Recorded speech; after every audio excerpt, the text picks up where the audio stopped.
Hello guys. आज हम थोड़ा सा महाभारत के बारे में बात करेंगे और कुछ चीज़ों को समझने की कोशिश करेंगे, इस चीज़ को साइड में रख के कि क्या सही होता है और क्या गलत। ठीक है, हम बस महाभारत के हिसाब से चीज़ों को समझने की कोशिश करेंगे।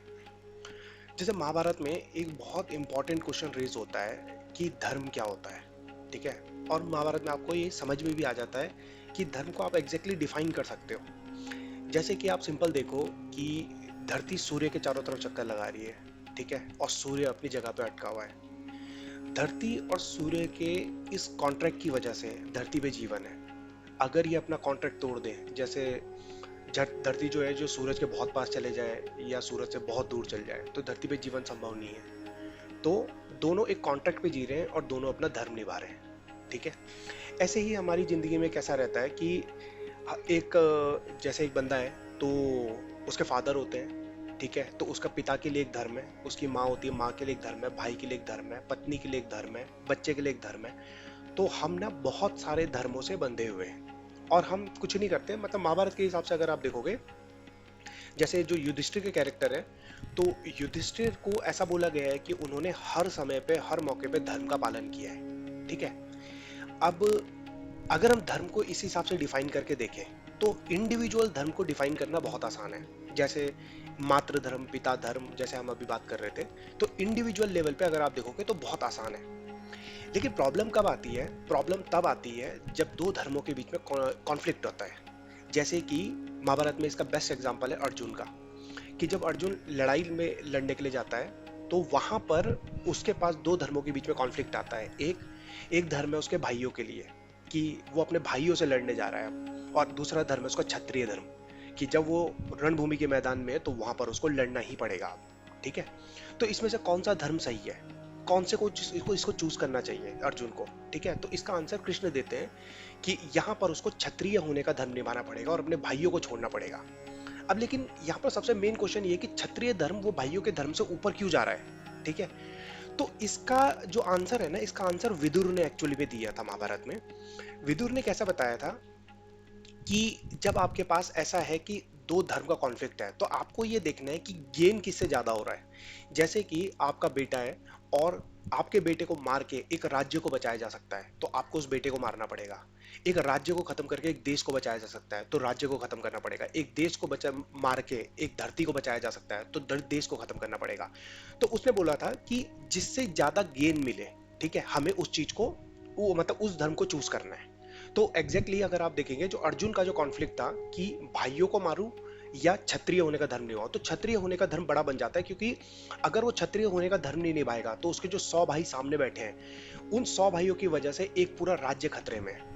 तो उसको क्षत्रिय होना ज्यादा जरूरी है वहां पर। ठीक है, अभी इसमें ना, लेकिन अब ये तो एक एग्जाम्पल हमने देखा, लेकिन धर्म के कॉन्फ्लिक्ट ना उसमें जगह जगह पे दिखाए हैं।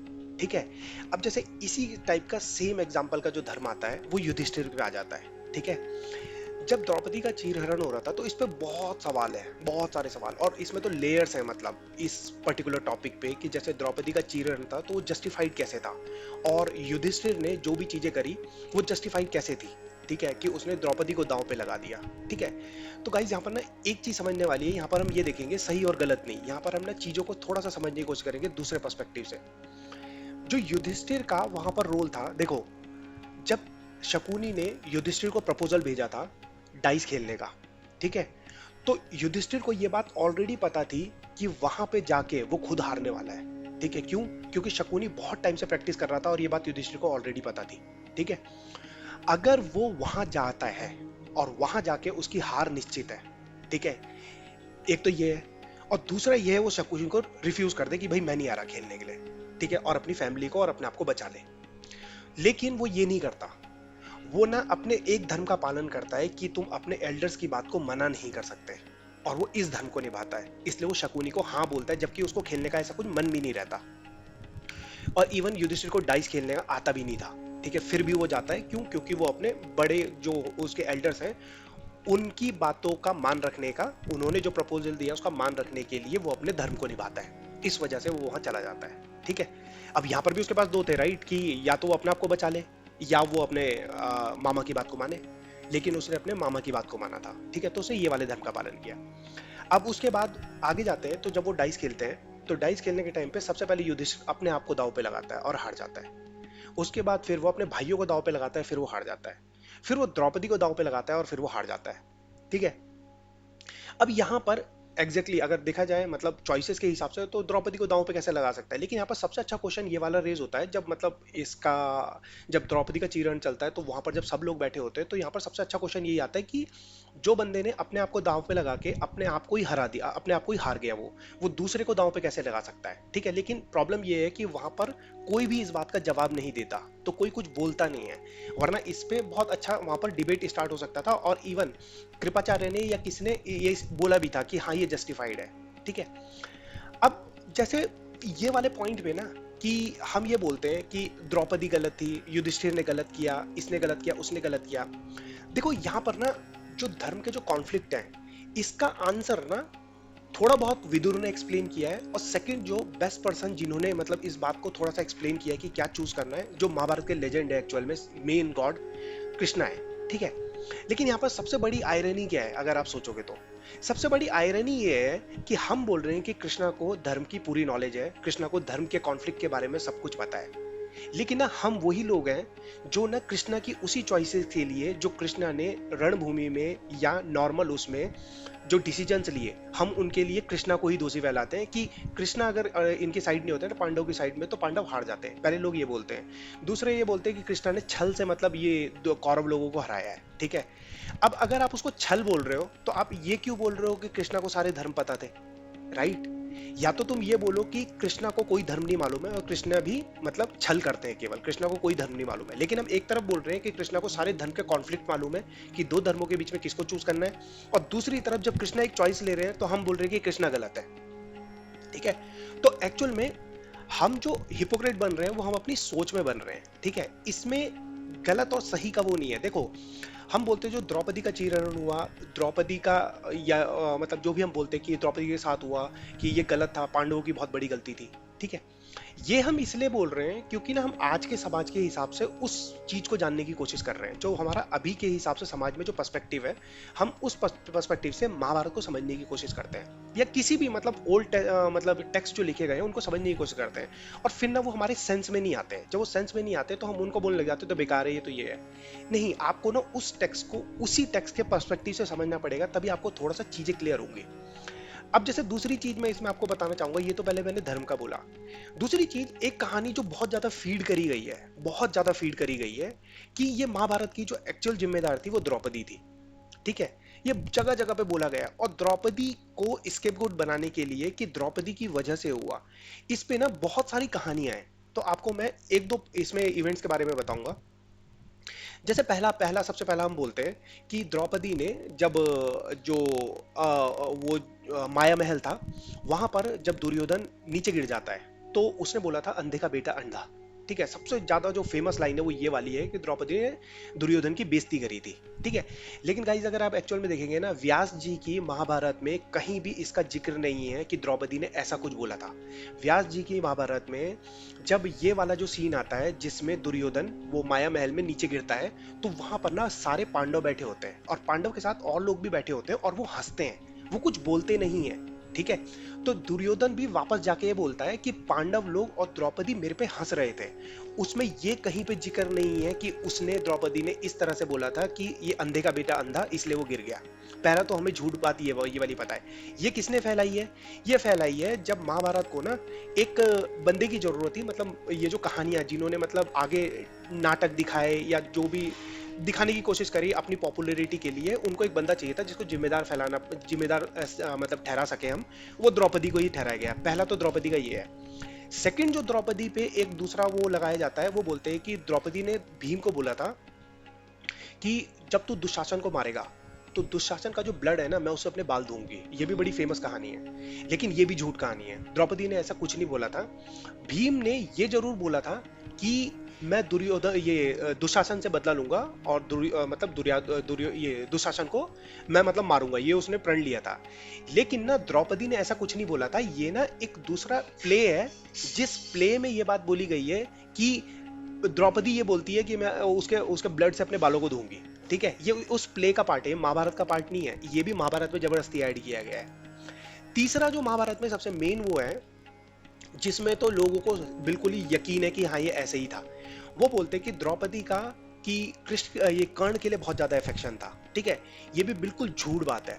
द्रौपदी का कर्ण के लिए अफेक्शन कभी नहीं था। व्यास जी की महाभारत में इसका कोई जिक्र नहीं है, और ऐसा कोई सीन भी नहीं है जिसमें ये सब है। हाँ, द्रौपदी के साथ उल्टे काम करने के लिए बहुत लोगों ने ट्राई करा है उसमें महाभारत में। क्यों? क्योंकि वो बोलते हैं कि द्रौपदी वॉज रियली ब्यूटीफुल। ठीक है, तो इस वजह से बहुत लोगों ने उस पर ट्राई करा। लेकिन द्रौपदी ने पत्नी होने का जो धर्म था, जो उसका पत्नी होने का धर्म था, वो कभी नहीं तोड़ा। ऐसा कभी नहीं हुआ, ऐसा कोई मोमेंट भी नहीं है कि उसका कर्ण के साथ कोई सीन था। ये भी मीडिया से हमें फैलाया गया है, मतलब हमें ऊट पटांग चीजें दिखा दिखा के वैसी चीजें बताई गई है, और द्रौपदी को जबरदस्ती एक वो बनाया गया है कि अरे द्रौपदी तो ऐसी थी, द्रौपदी तो वैसी थी, ऐसा करके हमें दिखाया गया है। ठीक है, इसमें भी जो कर्ण का सीन है ना, जब कर्ण वहां पर जाता है, वो हम बोलते हैं कि ये इवन नेटफ्लिक्स की सीरीज है, आप देखना, धर्म क्षेत्र। उसमें भी ये सीन है कि द्रौपदी के ऊपर, उसमें मतलब उस पूरी सीरीज में ये दिखाया गया है कि एपिसोड बाय एपिसोड, कि हर किसी को कटघरे में खड़ा खड़ा करा जा रहा है चित्रगुप्त के द्वारा, और अपने आप को एक्सप्लेन करना है कि महाभारत तुम्हारी वजह से क्यों नहीं हुई, कि तुम जिम्मेदार क्यों नहीं थे। ठीक है, तो उसमें ना वो वाला सीन भी उन्होंने दिखाया है कि द्रौपदी फर्स्ट टाइम कर्ण को देखती है, तो कृष्ण उसको बोलते हैं कि नहीं उधर नहीं उधर, वो अर्जुन की साइड देखने को बोलते हैं। ये बिल्कुल झूठ है। ये एक एक प्ले का पार्ट है, ये किसी और टेक्स्ट का पार्ट है, ये एक्चुअल महाभारत का पार्ट नहीं है। एक्चुअल महाभारत में ऐसा कुछ नहीं हुआ था कि द्रौपदी और कर्ण का एक मतलब 1 सेकेंड का भी ऐसा कोई सीन बनता है कि उन दोनों के बीच में कुछ चीज हो। ये अननेसेसरी मतलब हमें फैलाया गया है। ठीक है, अब उसमें अगर आप देखोगे एक्चुअल महाभारत में, तीसरी चीज तो ये वाली होगी। हाँ, जब ये मतलब सब कुछ वॉर खत्म हो जाता है, जब ये पेनेंस के लिए चले जाते हैं सबके सब, तो युधिष्ठिर से क्वेश्चन पूछा जाता है ये वाला कि मतलब द्रौपदी का ऐसा था कि द्रौपदी ने अपना धर्म तोड़ा, ये वो सो करके। तो युधिष्ठिर भी ये बात एडमिट करता है कि द्रौपदी ने अपना धर्म कभी नहीं तोड़ा, अपना पत्नी होने का धर्म। उसने अपनी तरफ से जो हो सकता था सब कुछ किया। हाँ, लेकिन मैं ये बोल सकता हूँ कि वो पांचों भाइयों में अर्जुन को सबसे ज्यादा प्यार करती थी, ये वो एडमिट करता है। लेकिन जो ये इधर उधर की स्टोरीज ऐड करी गई है, ये एक्चुअल महाभारत में नहीं है। अब जैसे कर्ण का कैरेक्टर है, ठीक है, कर्ण के कैरेक्टर को भी बहुत जस्टिफाइड किया गया है, बहुत जस्टिफाइड। मतलब लोग बोलते हैं कि ये पांडव ऐसे ही थे, कर्ण कर्ण ही सब कुछ था, कर्ण हरा सकता था, कर्ण ये था, कर्ण वो था। ठीक है, ये भी झूठ है एक्चुअल में अगर देखा जाए। देखो अब कैसे है, कर्ण की ना जो एक्चुअल में इमेज बहुत जबरदस्त बनाई गई। ठीक है, ये एक बुक के थ्रू है, जिस बुक का नाम था मृत्युंजय। वो शिवाजी सावंत जी ने लिखी थी, वो कर्ण के ऊपर पूरी डेडिकेटेड है और बहुत जबरदस्त बुक है वो। ठीक है, अगर आप उसमें बोलोगे तो आपका कर्ण हीरो बन जाएगा। लेकिन अगर हम एक्चुअल महाभारत की बात करें ना, तो महाभारत में कर्ण मतलब बहुत इगोइस्टिक पर्सन दिखा रहा है। हाँ, he was a good warrior. उसको मतलब परशुराम ने ब्रह्मास्त्र तक सिखा रखा था। ठीक है, वो एक अलग बात है कि उसको कर्ज था कि वो यूज ही नहीं कर सकता उसको, जब उसको एक्चुअली में यूज करने की बारी आएगी तो वो यूज नहीं कर पाएगा।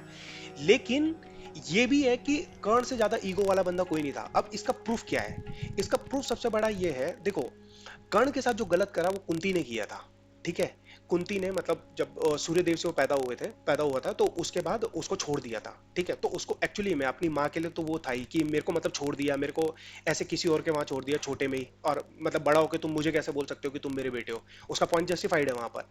लेकिन अगर हम उसमें देखें अर्जुन के हिसाब से, तो अर्जुन ने तो कर्ण के साथ कभी कुछ गलत किया ही नहीं था। अर्जुन तो बस अपनी ट्रेनिंग कर रहा था द्रोणाचार्य के अंडर में, या उसको जब मौका मिलता था तो वो सीखता था। और एक्चुअल महाभारत में अर्जुन को बहुत डेडिकेटेड दिखाया गया है। तो कर्ण ना just out of jealousy Arjun को मारना चाहता था। और इवन जब कुंती उसको बोलती है कि कर्ण तुम मतलब युधिष्ठिर के भी बड़े भाई हो, तो वो बोलता है मुझे पहले से पता है।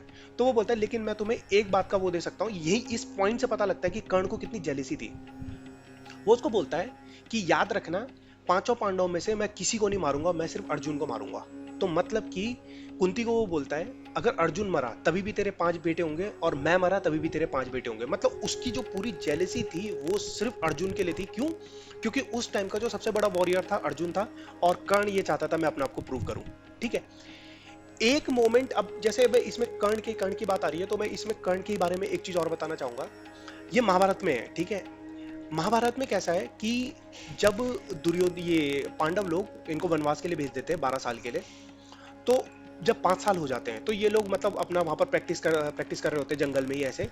तो दुर्योधन ना एक सजेशन देता है ऐसी कि एक काम करते हैं हम ना, कौरव लोग अपना मतलब पूरा ऐसे रथ वथ लेके, घोड़े वोड़े लेके और जंगल में जाते हैं, और पांडव लोग जो जहाँ पर रह रहे हैं ना उनके सामने रहेंगे, उनको मतलब एक जेलिसी के लिए कि हम इतनी अच्छी जिंदगी जी रहे हो और तुम लोग जंगल में घूम रहे हो, ठीक है।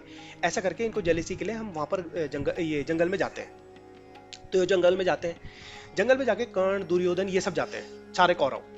तो होता क्या है वहां पर इनको गंधर्व मिल जाते हैं। तो गंधर्व मिल जाते हैं ना, गंधर्व से इनकी लड़ाई हो जाती है। तो ना गंधर्व बहुत भारी पड़ जाते हैं इनके ऊपर। जब भारी पड़ जाते हैं तो कर्ण वहां से भाग जाता है, ठीक है। अब दुर्योधन भी लड़ाई में लगभग हारने वाला होता है वहां पर, मतलब वो लोग ज्यादा हावी हो जाते हैं इनके ऊपर। तो दुर्योधन एकदम से एक को बोलता है कि तू जल्दी से जा और वहां पर पांडव है और पांडव को जाके बोल कि यहाँ पर ऐसा ऐसा हो रहा है, कि वो जरूर आ जाएंगे। अब वो युधिष्ठिर को जाके बोलता है, अब युधिष्ठिर तो धर्म का पालन करते ही थे। तो जब वो युधिष्ठिर को जाके बोलता है, तो युधिष्ठिर अपने भाइयों को बोलता है, अर्जुन और ये भीम को, कि तुम जाओ और वहां पर चीजों को ठीक करो। तो पहले अर्जुन और जो भीम है ये थोड़ा सा मतलब हिचकिचाते हैं कि इनका जाने का मन नहीं होता, लेकिन वो युधिष्ठिर बोलते हैं तो वो उनको जाना ही पड़ता है। तो वहां पर जाते हैं और वहां पर गंधर्व को मतलब हरा देते हैं। जब हरा देते हैं ना, तो हराने के बाद क्या होता है, दुर्योधन को बहुत बुरा लगता है, क्योंकि वो जो काम करने आया था जैसे उसका उल्टा हो गया, ठीक है, उसकी खुद की बेइज्जती हो गई ऐसा करके। फिर उसको कर्ण मिलता है, ठीक है। तो कर्ण ये सोचता है कि दुर्योधन ने सबको हरा दिया। तब दुर्योधन उसको बताता है कि ये पांडवों ने हराया ऐसे ऐसे करके।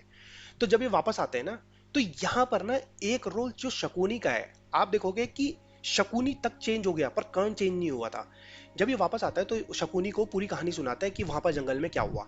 तो शकुनी बोलता है, देख तेरे भाई ने सब कुछ, तूने उसके साथ गलत करा, तूने उसको वनवास में भेजा, 1 साल का अज्ञातवास के लिए भेज रखा है, लेकिन वहां पर भी वो तेरे लिए लड़ने के लिए तैयार हुआ, ठीक है। तो ये दिखाता है कि तेरा भाई तेरे लिए कितना वो है। तो वो उसको बोलता है कि यहाँ पर ना, दुर्योधन को बोलता है, तू एक बड़ा इंसान बन सकता है, एक काम कर, हस्तिनापुर पूरा का पूरा पांडव को दे दे और अपने आप बड़ा बन जा दिल से। एक पल के लिए दुर्योधन के मन में भी आता है ये बात, ठीक है, लेकिन वहां पर ना कर्ण दोबारा बीच में आता है। कर्ण उसका माइंड को दोबारा से डाइवर्ट करता है, नहीं कि पांडवों ने गलत करा, पांडव ये पांडव वो, मैं अर्जुन को मार दूंगा। वो दोबारा से दुर्योधन को आश्वासन देता है और वहां पर वो दोबारा गेम घुमा देता है। जबकि उस मोमेंट पे हम बोलते हैं कि शकुनी इतने बेकार कैरेक्टर थे, लेकिन शकुनी तक ये बोल देते हैं कि हस्तिनापुर दे दे उनको, मतलब राइटफुली उन्हीं का ही है तो उनको ही दे दे, बड़ा भाई है युधिष्ठिर तेरा। पर कर्ण जगह जगह पे यही चाहता था कि नहीं, ये सुलह होनी ही नहीं चाहिए। जब कृष्ण कर्ण के पास जाते हैं तो कर्ण को भी बोलते हैं कि, और यहां पर लेकिन फिर कहानी में एक थोड़ा सा ट्विस्ट आता है। जब कृष्ण कर्ण के पास जाते हैं, जब पहले वो दुर्योधन के पास जाते हैं प्रपोजल लेके कि 5 राज्य केवल उनको दे दे ऐसे करके और सुलह कर ले, तो दुर्योधन नहीं करता है। तो फिर वो कर्ण के पास जाते हैं, तो वो कर्ण को बोलते हैं कि अगर तेरे को पता है कि तू मतलब पांडवों का सबसे बड़ा भाई है, तो तू ये कर सकता है यार कि तू दुर्योधन को छोड़ और पांडवों की तरफ आ जा, ये लड़ाई होने से रोक दे। तो कर्ण बोलता है नहीं, मतलब कि पहले तो कुंती ने मेरे साथ गलत करा, ऊपर से एक बंदे ने मेरे साथ सही करा है, दुर्योधन, उसने मतलब मेरे को अच्छी जिंदगी दी है, वो अपनी दोस्ती निभाता है वहां पर, ठीक है। लेकिन यहाँ पर ना कर्ण का एक सीन है जिसमें ना कर्ण ये बोलता है कि मेरे को ना सपने में नक्षत्र की पोजीशन आती है और उन नक्षत्र की पोजीशन में दुर्योधन युधिष्ठिर से हार रहा है, ठीक है, और युधिष्ठिर ही जीतेगा। ये बात कर्ण को ऑलरेडी पता थी, लेकिन उसने बोला क्योंकि ये डेस्टिनी है तो मेरे को मतलब वॉर में पार्टिसिपेट करना ही पड़ेगा दुर्योधन की तरफ से। वो ये बात बोलता है, मतलब कि कर्ण को पहले से पता था कि वो लोग हारेंगे, but still he wants to die like a warrior. तो यहां पर फिर कहानी में थोड़ा सा ट्विस्ट आ जाता है। तो कर्ण के जो कर्स हैं, मतलब कर्ण को जो श्राप मिले हुए वहां पर, उनकी वजह से कर्ण हारता है। लेकिन अगर कर्ण कोई कर्स नहीं होते, कोई भी कर्स नहीं होते, कर्ण मतलब नॉर्मल उसमें, तो ऐसा बोलते हैं कि कर्ण इतना जबरदस्त वॉरियर था कि वो इंडिविजुअली हर पांडव को हरा सकता था। जैसे भीम के साथ भी उसका डुअल होता है और अर्जुन के साथ भी उसका डुअल होता है, तो ये ऑलमोस्ट बराबर बराबर ही थे सबके सब। लेकिन उनके पास, उनके ऊपर कोई कर्ज नहीं था पांडवों के ऊपर, क्योंकि उन्होंने धर्म को निभाया पूरी तरह से, कॉन्फ्लिक्ट को हमेशा, मतलब धर्म के कॉन्फ्लिक्ट को उन्होंने कृष्ण की बात को सुन के ही आगे चले। कर्ण के पास ये वाला एडवांटेज कभी नहीं था कि उसके पास कोई कृष्ण नहीं थे एक्चुअल में, ठीक है। तो महाभारत में ना बहुत सारी लेयर्स हैं। अब ये वाले जो मैं टॉपिक्स पे डिस्कस कर रहा हूँ, ये मैं कैसे कर रहा हूँ, ये एक एमी गनात्रा जी की एक बुक है महाभारत अनरावल्ड, ठीक है। तो उन्होंने इनमें छोटे छोटे पॉइंट्स में बहुत कुछ लिखा है और उन्होंने एग्जैक्टली लिखा है कि गीता प्रेस की जो महाभारत है, इन महाभारत में ऐसा कुछ नहीं लिखा हुआ है, ये मीडिया के थ्रू फैलाई गई मतलब चीजें हैं। और जैसे द्रौपदी के ऊपर है, तो द्रौपदी के ऊपर ना कोई ऐसा वो नहीं है, मतलब कि नेगेटिव उसमें कुछ नहीं आता है। द्रौपदी का बस ये एक था, द्रौपदी अपनी बेइज्जती का रिवेंज लेना चाहती थी, ये उसमें बार बार बोला गया है। और ये व्यास जी की महाभारत में भी बार बार बोला गया है, द्रौपदी अपना रिवेंज लेना चाहती है और उसमें कोई गलत बात नहीं थी। इवन जो वनवास होता है, वनवास में पांडव लोग थोड़े माइंड से वैसे हो जाते हैं कि मेडिटेशन मेडिटेशन करते रहते हैं, तो उनकी वजह से वो थोड़े मतलब शांत स्वभाव के हो जाते हैं। तो जब पीस वाली बात आती है ना, जब ये बोलते हैं कि एक काम करते हैं, हम सिर्फ 5 राज्य ले लेते हैं और ये 5 राज्य लेके बात को खत्म कर देते हैं, वॉर को रोक देते हैं, तो सबसे ज्यादा गुस्सा द्रौपदी को आता है। और द्रौपदी उस टाइम पे सबसे ज्यादा जो गुस्सा करती है वो भीम पे करती है। वो ये बोलती है, मैं ये मान सकती हूँ कि एक पल के लिए युधिष्ठिर ये क्यों कर रहे हो, पर वो ये बोलती है मैं ये कभी नहीं मान सकती कि भीम इस बात के लिए हाँ बोलेगा। लेकिन भीम इसलिए हाँ बोलते हैं क्योंकि वो युधिष्ठिर को फॉलो करते हैं। ठीक है। तो जो रिवेंज था वो द्रौपदी लेना चाहती थी, पर वो रिवेंज कंप्लीटली जस्टिफाइड था। तो मतलब कि द्रौपदी उसमें कल्प्रिट नहीं थी। कल्प्रिट जबरदस्ती उनको बनाया गया है, कहीं सारी ये टैक्स वैक्स को मिला विला के मीडिया के उसमें कि हमें चाहिए होता है, मतलब कि उल्टा किसी की ना किसी को तो दिखाएं। अब हम इसी ये टैक्स के चलते ऊट पटांग चीजें देख देख के हम कृष्ण तक को गाली देने लग जाते हैं कि उन्होंने तो ये करा, उन्होंने इतना छल करा, ये करा वो करा। लेकिन हम ये भी भूल जाते हैं कि एक्चुअल में धर्म की उस टाइम की नॉलेज उन्हीं को ही थी केवल, बाकी किसी को भी नहीं थी। सो गाइज, आप अपना पॉइंट शेयर कर सकते हैं। आपको इसमें कोई बात गलत लगी हो, कोई आपको लगा हो कि हाँ मैंने कुछ गलत बताया, तो आप इसमें शेयर करें।